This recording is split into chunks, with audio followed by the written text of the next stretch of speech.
The world we live in is beautiful. Mornings especially display this magnificent shine. The sun rises over us with its warm rays after hours of darkness. Birds chirp these merriful sounds into a land that was silent not moments ago. Yet, the view that opens our eyes, that marks the beginning of our morning, is a tiny box of pixels that tells us how many likes we got on our most recent Instagram story, or the number of friend requests we have on Facebook, maybe a count of our subscribers on YouTube. There's a saying in Hindi, chota packet, bada dhamaka. So this box of pixels that you see, it may look tiny, it may be deceiving to your eye, but it fuels an endless cycle of cravings.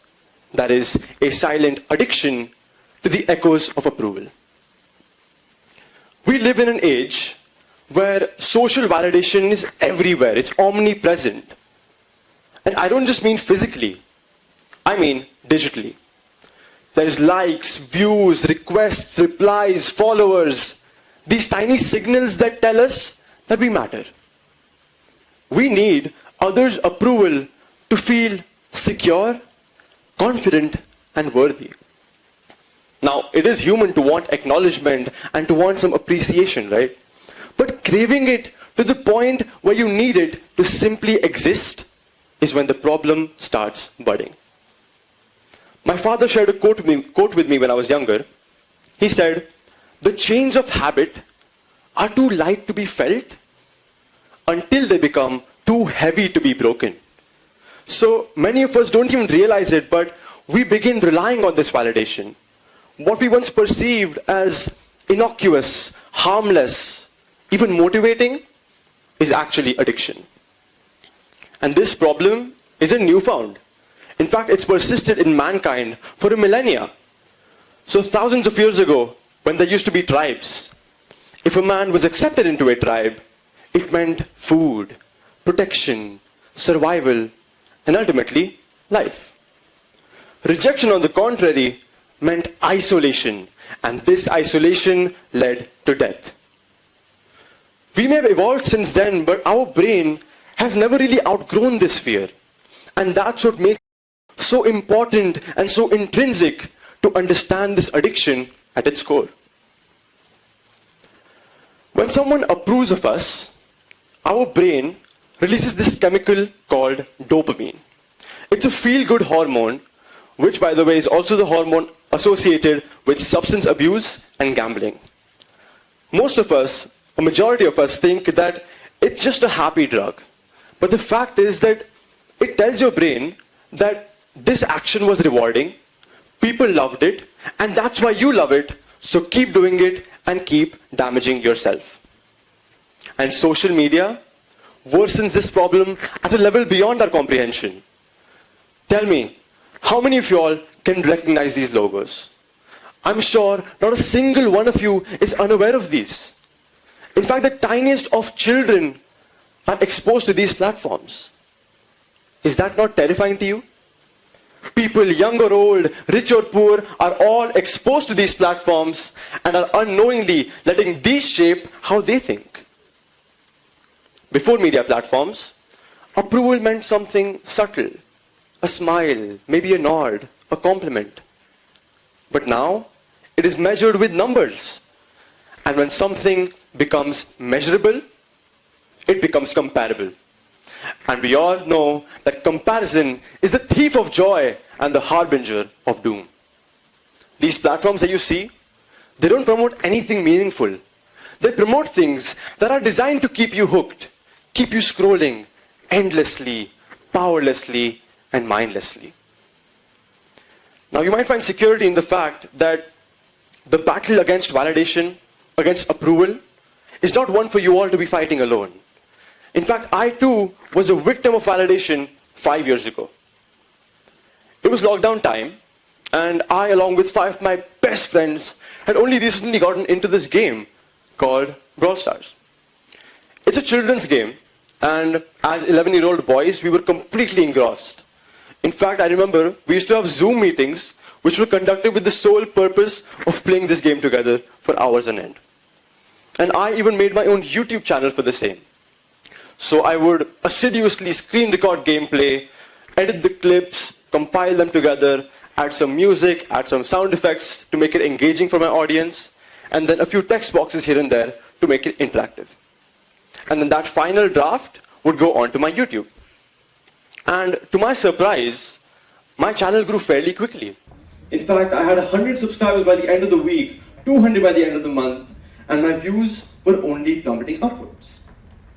The comments were increasingly supportive, feeding into my craving for validation.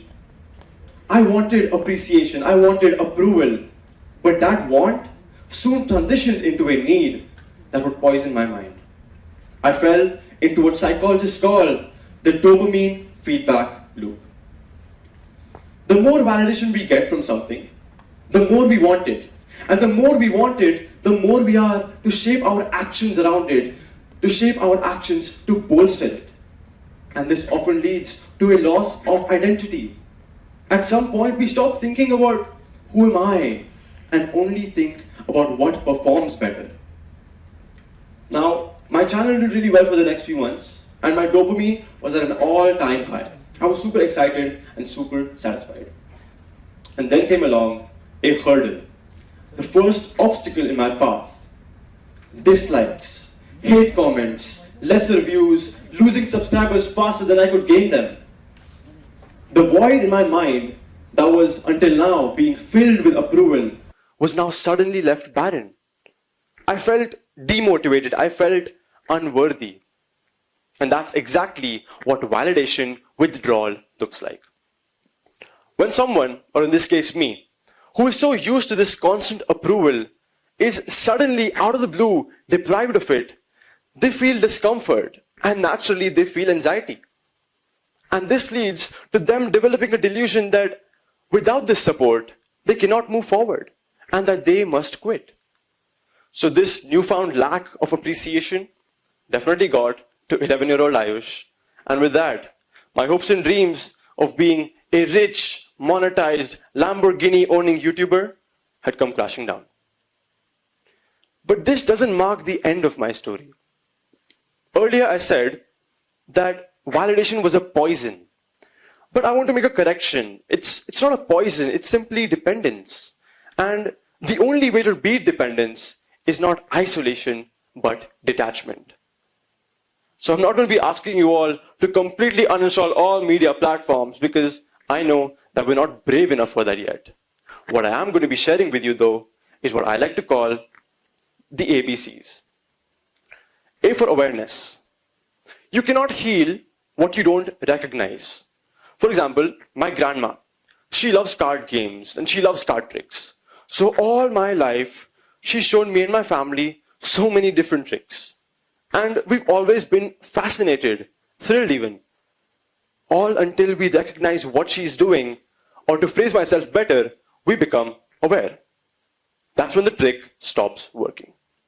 So if we start thinking, am I doing this task to impress other people or to express myself? That's when we experience true change. The reason being, validation and approval survive on ignorance, and the cure for ignorance is awareness. Now B for building friction. Our brain thrives on convenience. It loves convenience.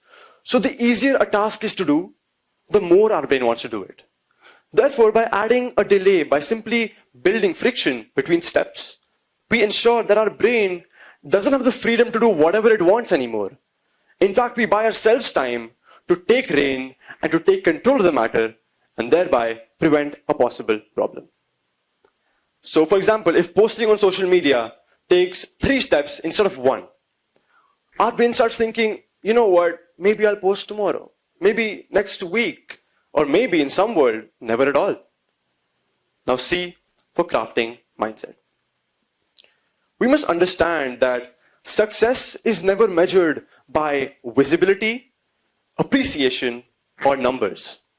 It's measured by acknowledging and knowing your own self-worth. By our damaged perception, we find so many people successful, or we consider them successful, but have we stopped to ponder whether they're content within themselves? A majority of them are not, because they're always working for appreciation, for applause, never for themselves and never for growth. So we must start asking ourselves, did I grow from doing this? Did I try hard enough? And most importantly, am I a step closer to happiness? Because real success is when your answer to these three questions is affirmative. It is a yes. Now, earlier I said that my loss of hope or my not being a Lamborghini owning YouTuber was not the end of my story. And I stand by that because I practice what I preach. So these ABCs that you see, they're backed by proof. And that proof stands in front of you today. I gained mental clarity. I was no longer obsessed with people's perception of me. And rejection, which is a problem faced by so many today, felt a lot less personal, a lot less hurtful, because I took it constructively. And with this, my productivity increased because I started to work on bettering myself. I started building real connections with people that were not built on a superficial transfer of compliments, but on real talk. And most importantly, I cannot emphasize on this enough, but I regained that self-worth and the confidence that I had lost previously. And with this, I experienced a true, pure form of bliss. As I prepare to leave this stage, I tell you that there is no easy path. Great changes demand greater sacrifices, and detachment from validation is a truly tough nut to crack. But once you achieve this great feat, your life will change dramatically, because the smallest of amendments will always lead to the greatest of changes. I ask you to imagine something for me one last time. Imagine if all humans, or scrap that, if everyone in this auditorium stopped craving for validation, stopped working for claps, and started working for themselves. I tell you that this is not your imagination, this is not a fantasy. It is a reality that is only a few steps away, or in my words, ABC steps away. So I thank you all for gracing me with your presence, and I also want to congratulate you, because by simply being a part of my talk today, by simply listening to my words, you've already taken the first step towards independence from validation, that is choosing awareness. Thank you all.